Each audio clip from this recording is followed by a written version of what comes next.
عبداللہ بن عتبہ سے روایت ہے، انہوں نے کہا کہ میں حضرت عائشہ رضی اللہ تعالی عنہا کی خدمت میں حاضر ہوا اور کہا، کاش رسول اللہ صلی اللہ علیہ وسلم کی بیماری کی حالت آپ ہم سے بیان کرتیں تو اچھا ہوتا۔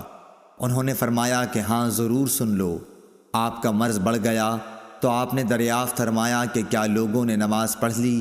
ہم نے عرض کی جی نہیں یا رسول اللہ، لوگ آپ کا انتظار کر رہے ہیں۔ آپ نے فرمایا کہ میرے لیے ایک لگن میں پانی رکھ دو۔ حضرت عائشہ نے کہا کہ ہم نے پانی رکھ دیا اور آپ نے بیٹھ کر غسل کیا۔ پھر آپ اٹھنے لگے لیکن آپ بے ہوش ہو گئے۔ جب ہوش ہوا تو پھر آپ نے پوچھا کہ کیا لوگوں نے نماز پڑھ لی ہے؟ ہم نے عرض کی نہیں حضور، لوگ آپ کا انتظار کر رہے ہیں۔ آپ نے پھر فرمایا کہ لگن میں میرے لیے پانی رکھ دو۔ حضرت عائشہ رضی اللہ تعالی عنہا فرماتی ہیں کہ ہم نے پھر پانی رکھ دیا اور آپ نے بیٹھ کر غسل فرمایا، پھر اٹھنے کی کوشش کی لیکن دوبارہ پھر آپ بے ہوش ہو گئے۔ جب ہوش ہوا تو آپ نے پھر یہی فرمایا کہ کیا لوگوں نے نماز پڑھ لی ہے؟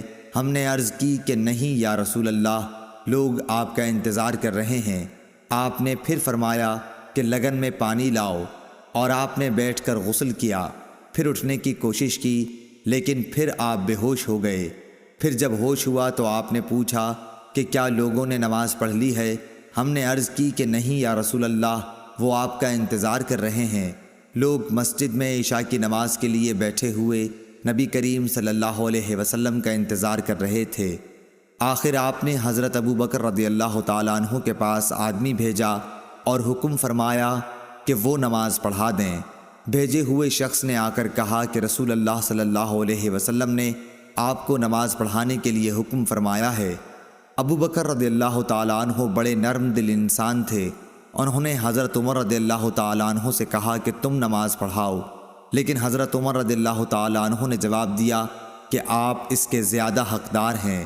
آخر بیماری کے دنوں میں حضرت ابو بکر رضی اللہ تعالیٰ عنہ نماز پڑھاتے رہے۔ پھر جب نبی کریم صلی اللہ علیہ وسلم کو مزاج کچھ ہلکا معلوم ہوا تو دو مردوں کا سہارا لے کر، جن میں ایک حضرت عباس رضی اللہ تعالیٰ عنہ تھے، ظہر کی نماز کے لیے گھر سے باہر تشریف لائے اور ابو بکر رضی اللہ تعالیٰ عنہ نماز پڑھا رہے تھے۔ جب انہوں نے حضور صلی اللہ علیہ وسلم کو دیکھا تو پیچھے ہٹنا چاہا، لیکن نبی صلی اللہ علیہ وسلم نے اشارے سے انہیں روکا کہ پیچھے نہ ہٹو۔ پھر آپ نے ان دونوں مردوں سے فرمایا کہ مجھے ابو بکر کے بازوؤں میں بٹھا دو۔ چنانچہ دونوں نے آپ کو ابو بکر رضی اللہ تعالیٰ عنہ کے بازو میں بٹھا دیا۔ راوی نے کہا کہ ابو بکر رضی اللہ تعالیٰ عنہ نماز میں نبی صلی اللہ علیہ وسلم کی پیروی کر رہے تھے اور لوگ ابو بکر رضی اللہ تعالیٰ عنہ کی نماز کی پیروی کر رہے تھے۔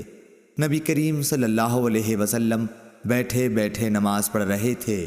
عبید اللہ نے کہا کہ پھر میں عبداللہ بن عباس رضی اللہ تعالیٰ عنہ کی خدمت میں گیا اور ان سے عرض کی کہ حضرت عائشہ رضی اللہ تعالیٰ عنہا نے حضرت صلی اللہ علیہ وسلم کی بیماری کے بارے میں جو حدیث بیان کی ہے، کیا میں وہ آپ کو سناؤں؟ انہوں نے فرمایا کہ ضرور سناؤ۔ میں نے یہ حدیث ان کو سنا دی۔ انہوں نے کسی بات کا انکار نہیں کیا، صرف اتنا کہا کہ کیا عائشہ رضی اللہ تعالیٰ عنہا نے ان صاحب کا نام بھی تم کو بتایا جو حضرت عباس رضی اللہ تعالیٰ عنہ کے ساتھ تھے؟